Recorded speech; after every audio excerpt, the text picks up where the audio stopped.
sense of entitlement that narcissists have. Deserving without the work, the discipline, the dedication. Essentially, that is what true entitlement is all about. If they can't get whatever they desire in that particular moment, there's sort of an inability or a big challenge in being able to put that aside. The sense of entitlement is really, to me, in my experiences, is really unrealistic expectations that have been met quite a bit. Mm-hmm. And when you finally realize that, like, hey, it's not normal to have a relationship like this with somebody, and these are not reasonable expectations, and you draw a boundary, which we've talked about before, they will cut and run because you did not meet their expectation and they expect it. So see you later. They've actually had these expectations fulfilled. Oh, yeah. And so then it's almost like their bar has been set. And if you don't meet that bar on a consistent basis, it's like they keep raising the bar then. So, well, if that expectation's been met, it's only a little bit to move that expectation up to here. And if it's met, of course, then they get to carry a new expectation. And what they do, especially when they move from relationship to relationship, is they will collect all of these expectations to create a larger sense of entitlement. And so they're looking for the person, so they'll get a certain expectation fulfilled by this person, and a certain one by this person, and a certain one by that person. But now this person has to have all of these things, plus a new entitlement. And then the next person has to meet all of those and more. So it just keeps building on itself and snowballing. Welcome to the Neonarcissism podcast, hosted by emotional intelligence specialists Kim and Jackie of Element Q, alongside strategic psychotherapist Brad Kaufman. Hi everyone and welcome back. Welcome to the Neonarcissism podcast. We are working through our 9 traits of the DSM manual for narcissism, and we are going to talk today all about a sense of entitlement that narcissists have. And in the DSM manual, it's written out as narcissists having unreasonable expectations of especially favorable treatment or automatic compliance with his or her expectations. That's a big one. Yes. I think this is one, too, that a lot of people are really familiar with. If you're familiar with sort of narcissism and some of the character traits, entitlement usually is one that comes up pretty quickly. So let's chat about this and how this fits into our neo-narcissism. Well, it's interesting because, unfortunately, millennials have been slapped with this kind of title that they're the entitlement generation, right? The idea that a whole generation is being labeled as entitled, to me, is a kind of neo-narcissist or neo-narcissistic framework to generalize that much to an entire generation. But what do you guys think? I mean, I don't know if I really intended to talk about millennials, but it's just kind of what jumped to the surface right away here. It's interesting when you say that, because it's almost like they've been gaslighted into this whole being entitled, and it's like they don't even get a fair chance. I would agree with that. Yeah, and really, if they are entitled, it's a result of helicopter-type parenting. Yeah. Them receiving the message, like you're talking about, the gaslighting that somehow they are entitled to certain things in a certain way, right? So talking about expectations, I always ask the question, who created the bubble of expectation? Who has set the expectations for the millennials? I love that question. Right? And why? Right? So if it's parenting that's done that, then what motivated the parents that they have to raise their child in this particular way or with these expectations, or that they're special, right? Beyond everybody else or most other people, anyway.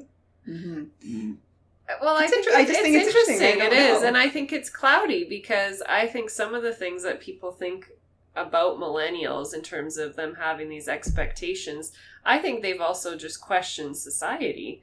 Like, why is it only 2 weeks vacation that we're getting and working in a business? I don't think it's unreasonable to ask for more vacation, because I think that actually would lead to a healthier balance of life. So I mean, it's interesting how that then gets flipped on them, that they have these unreasonable expectations. But is that just because society is gotten so used to 2 weeks being the standard thing of vacation, and how dare they ask for more when we've suffered through only having 2 weeks for our whole working career? I don't know. I feel like it gets a little cloudy. I think it does get cloudy, right? Because there is certainly nothing wrong with questioning, life or how things are presented in front of you, and inquiring about it and seeing if change can be made. Mm-hmm. But I think that's a little different than a real true sense of entitlement. Yes. Oh yeah. Right? A real true sense of deserving without the work, the discipline, the dedication to what you're doing. Mm-hmm. Yeah. Right? Mm-hmm. So I think those are two slightly different things, but I can see where the line could get blurry. Yes. In the transition there. Yeah. Mm-hmm. I think that's important to keep in mind, the difference between questioning society's beliefs around something and that being feeling entitled or being perceived as being entitled versus just like what you were saying, what true entitlement is. Mm-hmm. Maybe we could provide examples of that. Yeah. Well, I mean, I think it's really wise to actually define entitlement for what it actually is. Mm-hmm.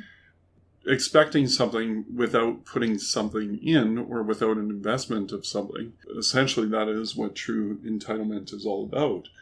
And so, like, when you're talking about people who are committing so many hours of their life towards work, to then turn around and ask for, or just at least question, why the framework is what it is, it all of a sudden seems reasonable. Yeah.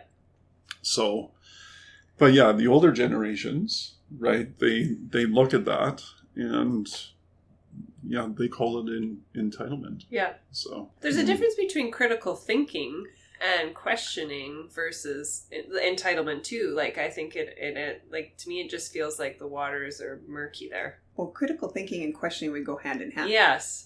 But it gets observed as having that critical thinking, and observing and questioning is a bit of coming from a place of entitlement. Mm. Yeah, because now we start to hear more of the expectations or the assumptions that actually exist out there. So, right, you talk about the difference in generations, about what was assumed by the older generation and what is assumed by the younger generation. And ultimately, again, where did they pick up the messaging from?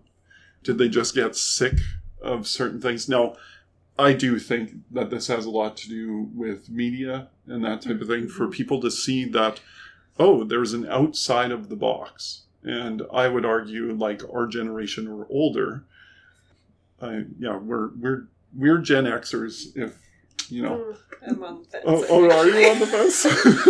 I'm an elder millennial. You are actually. You are. You're right on that cusp, and there's a debate when it actually starts. Yeah. Actually, we're going to call you our resident millennial. Yeah, I'm the elder millennial. I like that, the elder millennial. Okay. So we'll age Kim and I. We won't age Jackie. Okay. So I'm empathetic to millennials. There you go. So, but yeah, like to my understanding, the older generations, they kind of had their box and they didn't have a lot of exposure outside of the box, so to speak. But now there's so many different ideas. There's so many, like, you can watch YouTube and you can hear 100 different, perspectives on the same thing, which is very different to what us Gen Xers and beyond were exposed to when we were younger. Mm-hmm. Now, of course, as a Gen Xer myself, I always asked a ton of questions, and now, of course, that's how I make my living, is asking questions. It is interesting to see how the assumptions of different generations then generate this perception of entitlement, like you were saying. Mm-hmm. Yeah. Yeah. Now, so then do we say that you millennials are neo-narcissists? Like, is that... I'm sorry, I couldn't help. Yeah, no, but I think it's really interesting because it was a different generation. And like you said, parenting influences things, and then access to social media. We've already talked about how social media basically enhances narcissism. I grew up where technology was introduced to me. I didn't have it at the beginning, but we started slowly getting it. So we're the generation where it just started coming into our life more and more and more, and opening the world more and more and more. So it changed everything really quickly without parents having a chance to know what that would do either. Right. Well, and that's a really good point too, because we're actually, and this is probably another driver of neonarcissism, is that our culture as humans, where we're at kind of in that human evolution, if we look anthropologically, like we are in a state that no generation has been in before. Yeah. Right? We actually, we're out of the food chain.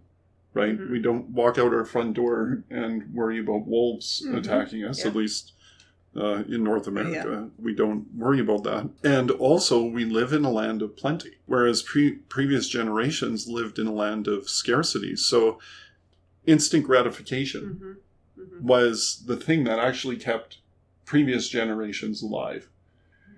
Because if food ran across your path, well, you better kill that food, and that instant gratification was the thing that was going to keep you going. Right? Delayed gratification, right? If you were lazy, there goes food, and we don't know when the next food is going to run across our path. That's interesting. Right? But now, it's like our path is full of food. And so what do? In every sense of the word, right? We have food at every corner store. You know, the access to information or whatever online. You know, this whole swipe right generation when it comes to anticipating partnership, all of that type of stuff. It's just, it now comes to moving from immediate gratification to delayed gratification. So, but that's tough to do psychologically and of course genetically. For the most part, we're keyed up to instant. That's a neat piece of information there. Yeah. It's an awesome piece of information. And Instagram, like there it is, right? Yeah. So then how might this entitlement look like? What might people be looking out for under sort of this neo-narcissism umbrella? Just in terms of entitlement itself? Yeah. Like, to me, I sort of feel like, are people on the lookout for those who are really sort of consistently in that instant gratification ideal or attitude where everything is sort of like, if they can't get whatever they desire in that particular moment, there's sort of an inability or a big challenge in being able to put that aside and delaying the gratification. Would that fall underneath into this sense of entitlement? Well, I would sure think so. Because, again, it kind of shapes the expectations. So the immediate gratification, I mean, really, I think there's a pervasiveness of hedonism. This idea of the seeking of pleasure. And, again, right, we call these the dopamine machines, because you can have like instant results right away to certain things, but we know neurologically that's reshaping our brains and actually damaging the way our brains are functioning, and of course damaging the relationships as well. Ow. This is where I think there's going to be a big upheaval, and I think this is why we're seeing what we're seeing today is people are unhappy. Hedonism, there's a difference between, you know, the pursuit of happiness and actually being joyful and content with certain things. So the low-lying fruit is easy to get to, but it's definitely not fulfilling. Yeah. But again, when the neurology is trained in this way, and we have like long-standing genetics saying instant gratification is the way to go, then the expectations are all around that instant gratification. At least that's my perception of it. It's really interesting to look at. So then, I mean, they are in this world, you can get instant gratification at any moment. So to me, it's almost as if if I'm narcissistic and I'm expecting something from the two of you and you're not giving it to me, well, I can go get it instantly on Instagram or any type of social media platform. Yes, absolutely. Yeah. Or like, and the thing is this, is what is the greatest renewable resource on Earth? Humans. So for a narcissist, it's like they have endless supply. Like, literally, if you're not doing it for me, I'm going to find somebody who is going to do it for me. Yeah. Right? And so that's why it's so easy for them to discard, and then they, monkey branch. They make sure they have something set up, or, to my understanding, a lot of them will just carry in the background potentials. Mm-hmm. And so as soon as you're no longer serving the purpose, yes, they monkey branch. They swing from your branch onto somebody else's branch, and there's like no space in between, and oftentimes a lot of overlap. Mm. Oh man, I heard on the radio the other day, have you ever heard this song called I Hope?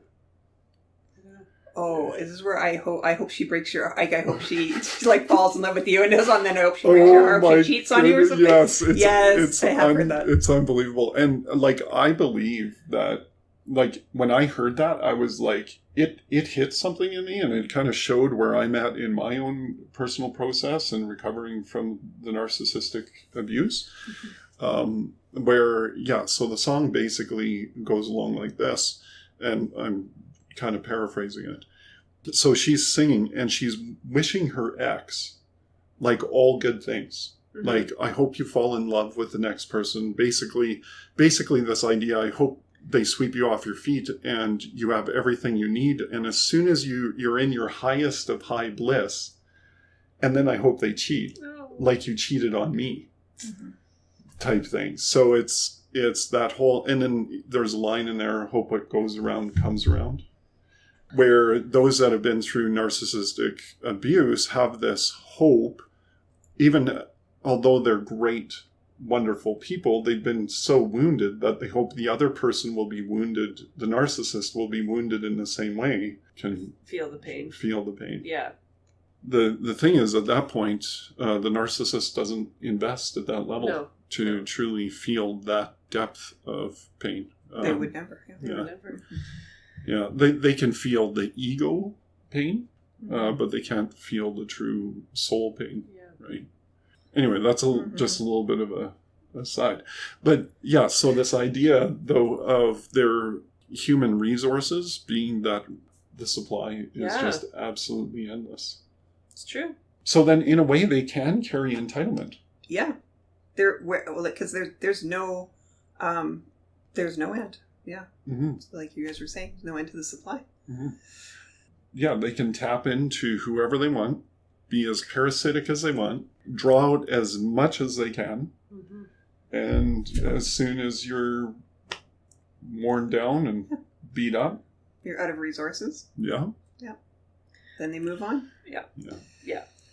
I think that's a sign that comes up for me when you're talking about this. Like, people are looking for how to observe that type of behavior. Like, the sense of entitlement is really, to me, in my experiences, is really unrealistic expectations that have been met quite a bit. Mm-hmm. And when you finally realize that, like, hey, it's not normal to have a relationship like this with somebody, and these are not reasonable expectations, and you draw a boundary, which we've talked about before, mm-hmm. they will cut and run. Mm-hmm. Because you did not meet their expectation, and they expect it. So, see you later. Mm-hmm. Yeah. And I think, too, the ideal for them is that one person would be able to sustain that fulfillment of that entitlement prolonged, but no one individual could possibly do that. Yeah, that's quite fancy. Yeah.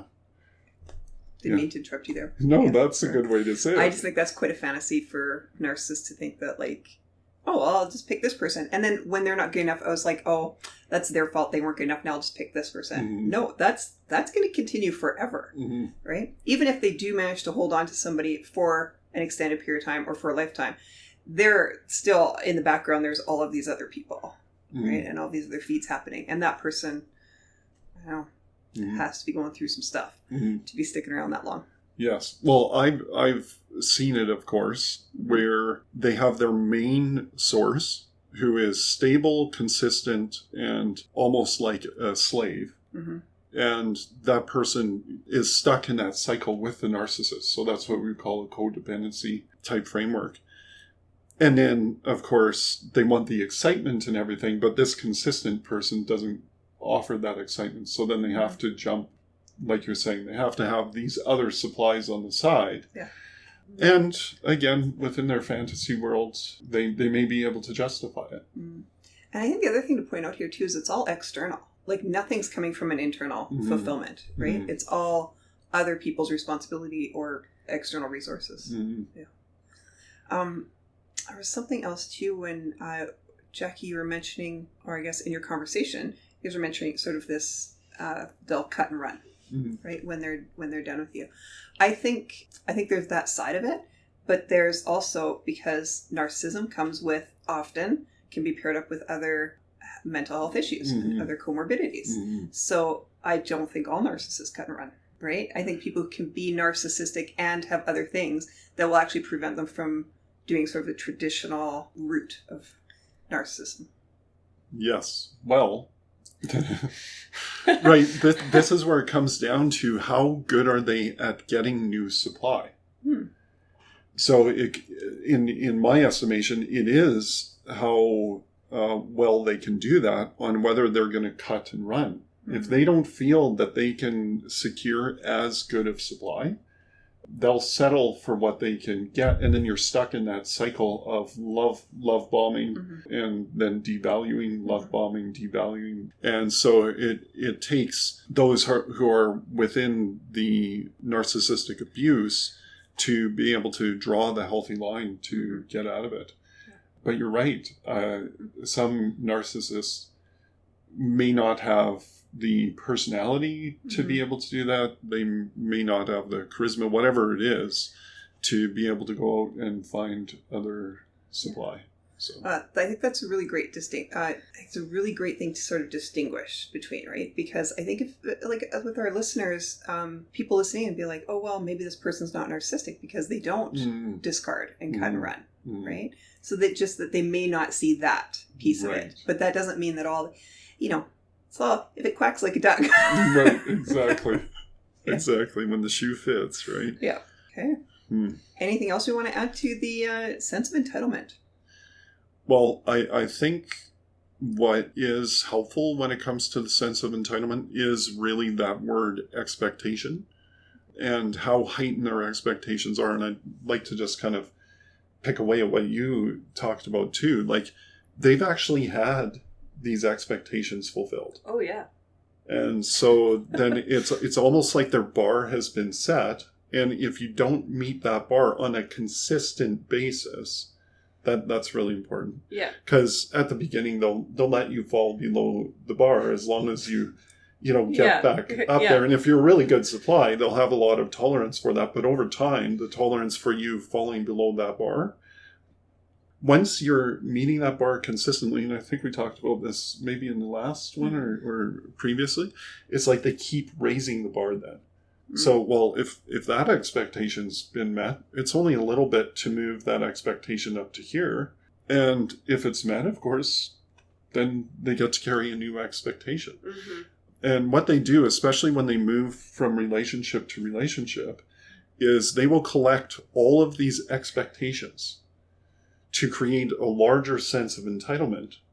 And so they're looking for the person, so they'll get a certain expectation fulfilled by this person, and a certain one by this person, and a certain one by that person.